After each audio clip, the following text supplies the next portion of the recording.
Poštovani pratioci Stvarnost tišine, nastavljamo da vam donosimo aktuelne vesti, događaje i video priloge. Sve je dostupno i bez prepreka uz prevod na znakovni jezik. Ostanite uz nas i pratite najvažnije teme iz Srbije i regiona. Trudit ćemo se da svaki put budemo još bolji i da učimo iz svakog iskustva. Predsjednik Republike Srbije Aleksandar Vučić sastao se sa visokom delegacijom Svetske banke koju je predvodio Charles Cormier, direktor za regionalnu infrastrukturu za Evropu i Centralnu Aziju. Tokom sastanka razgovarano je o energetskoj bezbednosti Srbije, toku aktivnih zajedničkih projekata, kao i o planovima ubrzanog razvoja zemlje u više oblasti.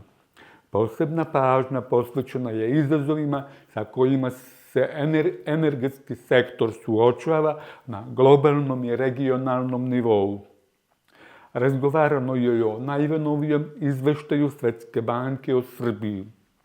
Predsjednik Vučić zahvalio je kako je naveo, realnim ocenama koje pokazuju da je srpska privreda uspela da odgovori na nedavne ekonomske šokove. Kao ključne razloge naveo je odgovornu fiskalnu politiku i kontinuirane napore u smanjenje javnog duga. Na kraju sastanka predsjednik Vučić izrazio je zahvalnost delegaciji Svetske banke na dosadašnjoj saradnji uz zajednički dogovor da se nastavi rad na planiranim projektima i definišu naredni korak u njihovoj realizaciji. Predsjednik Vučić istakao je da se saradnja Srbije sa Svetskom bankom u značajnoj meri oslanja na stručne uvide i praktična rješenja ove međunarodne institucije. Prema njegovim rečima, iskustvo Svetske banke u planiranju i realizaciji velikih energetskih projekata pruža Srbiji mogućnost da u kratkim rokovima sprovede ambiciozne planove, pre svega u oblasti diversifikacije izvora, snabdevanja i jačanja energetske bezbednosti. Na sastanku je poseban akcenat stavljen na razvoj nove gasne i nafte infrastrukture, kao i primjenu mera energetske efikasnosti u javnim i stambenim objektima. Svečana akademija povodom obeležavanja 150 godina od rođenja srpske naučnice Mileve Marić Einstein održana je u Srpskom narodnom pozorištu u Novom Sadu. Svečanosti su prisustvovali predsjednik vlade Republike Srbije Đuro Masut, predsjednica pokrajinske vlade Maja Gojković i gradonačelnik Novog Sada Žarko Mićin. Premijer Srbije Đuro Masut istakao je da je Mileva Marić Einstein u teškom vremenu pokazala koliko je daleko znanje i istrajnost mogu da odvedu. On je poručio da podrška mladim naučnicima obaveza društva i da Srbija danas ima brojne talentovane istraživače koji postižu zapažene rezultate širom sveta.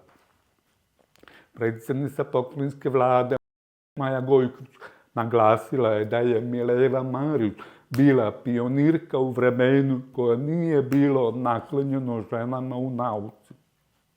Podsjetila je da je njen naučni doprinos dugo bio nepravedno umanjivan, ali da je njena uloga u borbu za rodnu ravnopravnost nemerljiva. Gradonačelnik Novog Sada Žarko Mićin istakao je da je Milevina životna priča primjer hrabrosti, znanja i vere u čovečanstvo, naglašivši da je iz Šajkaške ravnice potekla žena koja je snagom intelekta promenila tok svetske nauke. Obeležavanju jubileja prisustvovali su i predstavnici pokrajinskih i gradskih institucija. Predsjednica pokrajinske vlade Maja Gojković danas je uručila ugovor u vrednosti od 50 milijuna dinara za sufinansiranje 9 zdravstvenih projekata u AP Vojvodini koji se realizuju s podršku fondova Evropske unije. Ukupna vrednost ovih projekata iznosi 9 miliona 600 hiljada evra, od čega 7 miliona 700 hiljada evra finansirano iz fondova EU. Pokrajinska vlada preko Sekretarijata za regionalni razvoj obezbedila je gotovo 70% obaveznog sufinansiranja. Resorni sekretar Aleksandar Sofić istakao je da je u pitanju prekogranični projekti u saradnji sa zdravstvenim ustanovama iz Rumunije, Mađarske, Hrvatske. Cilj je obezbeđivanje dodatnih sredstava iz fondova Evropske unije i dalje unapređenje zdravstvenog sistema. Najznačajniji projekat se sprovodi u specijalnoj bolnici za psihijatrijske bolesti dr. Slavoljub Bakalović iz Vršca u okviru programa Intergred IPA Rumunija-Srbija. Projekat objedinjuje prevenciju, dijagnostiku i rehabilitaciju pacijenata sa psihijatrijskim i kardiovaskularnim rizicima, pozicionirajući ustanovu kao regionalnog lidera u integrisanoj neurokardiologiji. Osim Vršca, projekte realizuje i opšta bolnica Centar, specijalna bolnica za reumatske bolesti Novi Sad, specijalna bolnica za rehabilitaciju Junaković Apatin, Zavod za javno zdravlje Pančevo, Institut za onkologiju Vojvodine u Sremskoj Kamenici, Zavod za javno zdravlje Sombor, Dom zdravlja Pančevo i Dom zdravlja Đorđe Lazić Sombor. Dodjeli ugovora prisustvovao je i pokrajinski sekretar za zdravstvo dr. Milan Popov. Zaštitnik građana Zoran Pašalić najavio je da će početkom naredne godine Skupštini Srbije biti predat zakonski predlog kojim se predviđa zabrana korišćenja mobilnih telefona u osnovnim i srednjim školama. Prema Pašaliću, đaci bi telefone ostavljali pri ulasku u školu i uzimali ih tek nakon završetka nastave. Izuzetak bi važio samo za decu sa zdravstvenim problemima uz odgovarajuću lekarsku dokumentaciju. Nastavnici bi bili zaduženi za komunikaciju sa roditeljima kada je to potrebno. On je dodao da zakonski predlog ima široku podršku, ali i kritike, uglavnom od samih učenika, zbog čega će se pre predaje u Skupštini uzeti u obzir i komentari panela mladih savjetnika. Iako postoji pravila za upotrebu digitalnih uređaja u školama od 2023. godine, praksa pokazuje da đaci i dalje koriste telefone tokom nastave. Istovremeno, istraživanje BIRN-a pokazalo je da je video nadzor sa mogućnošću prepoznavanja lica postavljen u više škola i vrtića širom Srbije, ali prikupljanje biometrijskih podataka je strogo regulisano zakonom. Ovo postavlja pitanje kako će zakon zabrani mobilnih telefona zaživjeti u praksu, imajući u vidu dosadašnju realnost i već postojeću tehnologiju za nadzor u školama. Iako je prodaja pirotehničkih sredstava zabranjena maloletnicima, petarde i dalje najčešće u rukama deca, koja često nisu svesna opasnosti. Svake godine, uoči novogodišnjih i božićnih praznika, beleže se povrede, materijalna šteta izazvane nestručnim korišćenjem pirotehnike. Prema podacima nadležnih službi, najčešće stradaju deca mlađe od 14 godina. Povrede najčešće pogađaju šake i prste, ali i lice, oči, uši i sluh. Ne ugrožavaju se samo oni koji koriste petarde, već i osobe u njihovoj blizini. pomoćnik načelnika Uprave za zaštitu od požara i eksplozije u sektoru za vanredne situacije Rade Milošević ističe da je zakon jasan, ali da se u praksi to često krši. Posebno je opasno korišćenje pirotehnike na mestima gdje može doći do požara ili veće materijalne štete. Lekari upozoravaju da posljedice mogu biti trajne. Profesor dr. Aleksandar Vlahović sa Instituta za zdravstvenu zaštitu majke i deteta navodi da se deca često povređuju zbog nepromišljenih igara i želje za dokazivanjem i da neke povrede mogu dovesti do trajnog invaliditeta. Korišćenje pirotehnike u Srbiji regulisano je zakonom, a sankcije uključuju novčane kazne i zatvorske mere. Pirotehnička sredstva mogu se kupovati isključivo u ovlašćenim prodavnicama i moraju imati deklaraciju na srpskom jeziku.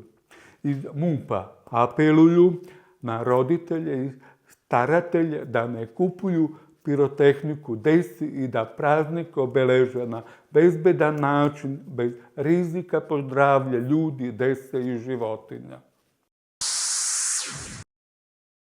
Inkluzivno društvo nije samo ono koje prihvata osobe sa invaliditetom, već ono koje im obezbeđuje punu i sistemsku podršku, istakla je državna sekretarka Lidija Pavićević na skupu Garantovana prava i stvarni život osoba sa invaliditetom.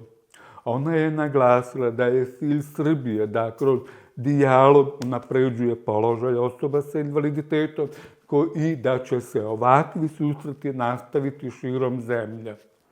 Pomoćnica ministra Biljana Barašević istakla je da dijalog je primjer dobre saradnje institucija i udruženja. Ona je navela da ministarstvo aktivno sarađuje sa brojnim savezima i udruženjima, kao i da se radi na uspostavljanju prvog registra osoba sa invaliditetom u Srbiji, što je važan korak ka boljem ostvarivanju njihovih prava.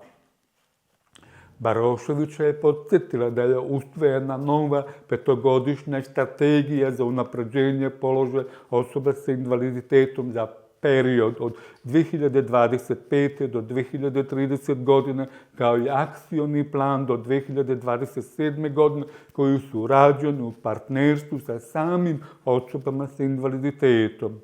Predsjednik Saveza slijepih Srbije Milan Stošić naglasio da je izuzetno važno da se čuje glas osoba sa invaliditetom i njihovo mišljenje ima težinu u donošenju odluka. Jako je Srbija napredovala u mnogim oblastima. On je istakao da je u oblasti invalidskih prava potrebno više konkretnih i sistemskih rješenja, jer je položaj osoba sa invaliditetom pokazatelj zrelosti i razvoja jednog društva. Zlatibor pokreće novu fazu inkluzivnog turizma kroz obuku ugostiteljskih i turističkih radnika, pristupačan Zlatibor turizam za sve. Cilj je da turističke usluge budu dostupne svima, posebno osobama sa invaliditetom. Preko 20 javnih objekata i parking mjesta bit će prilagođeno osobama sa invaliditetom, a hoteli i sportske hale unapredili su pristup za paraolimpijske sportiste. Obuka pokriva međunarodne standardne, praktično prilagođena usluga i pravilnu komunikaciju sa osobama sa invaliditetom. Predsjednik udruženja Inkluzija osoba sa invaliditetom Aleksandar Radičić ističe: cilj nam je da Zlatibor bude mjesto gdje će svako, majke sa bebama, stariji i osobe sa invaliditetom moći da uživa u turističkim sadržajima bez barijera. Inkluzivni turizam nosi ekonomske prednosti. Porodice sa osobama sa invaliditetom troše više, što može da podstakne lokalnu privredu, ali i socijalne koristi, pošto promoviše kulturu poštovanja raznolikosti. Posle više od pola veka jeleni su se ponovo naselili na Vršačke planine. Zahvaljujući projektu javnom preduzeća Vojvodine šume, u slobodnoj prirodi danas ima oko 100. Projekat je započet 2020. godine, kada je iznad sela Markovac formirano ograđeno uzgajalište od 45 hektara u kome je doneto 11 brdsko-planinskih jelena i 40 košuta iz rumunskih Karpata. Tokom 5 godina uzgoj je dao rezultate, rodilo se oko 100 teladi, a deo jedinki prodat u drugim lovištama u centralnoj Srbiji. U slobodnu prirodu pušteno je 8 jedinki, što je bilo dovoljno da se sada broj jelena popne na 100, uz učešće divljih jelena koji su instinktivno naselili na planini. Sve češće ih mogu vidjeti blizu naselja i lokalnih puteva, što znači da vozači treba da budu oprezni. Nedavno kod sela Sočisa odrasli jelen prešao je put radnicima šumske uprave Vršac, a jedan kapitalac noću je primećen kako stoji na putu kod velikog središta. Ovo je prava prirodna pobjeda. Nakon decenija ljudskog nemara, priroda je ponovo našla svoj put, a Vršačke planine oživjeli su zvucima i pogledom veličanstvenih jelena. Srećni novogodišnji i božićni praznici. Kancelarija Stvarnost tišina i Vila produkcija svim našim pratiocima, poslovnim partnerima, saradnicima i članovima žele praznični dani da budu ispunjeni mirom, radošću i toplinom. Neka vam ovi praznici donesu lepe trenutke u krugu porodice i prijatelja, a nova 2026. godina mnogo zdravlja, sreće i uspeha. Uživajte u praznicima uz mir i radost. Ovom prilikom zahvaljujemo se Pokrajinskom sekretarijatu za kulturu, javno informisanje i odnose sa verskim zajednicama na podršci realizacije projekta sufinansiranje proizvodnje medijskih sadržaja.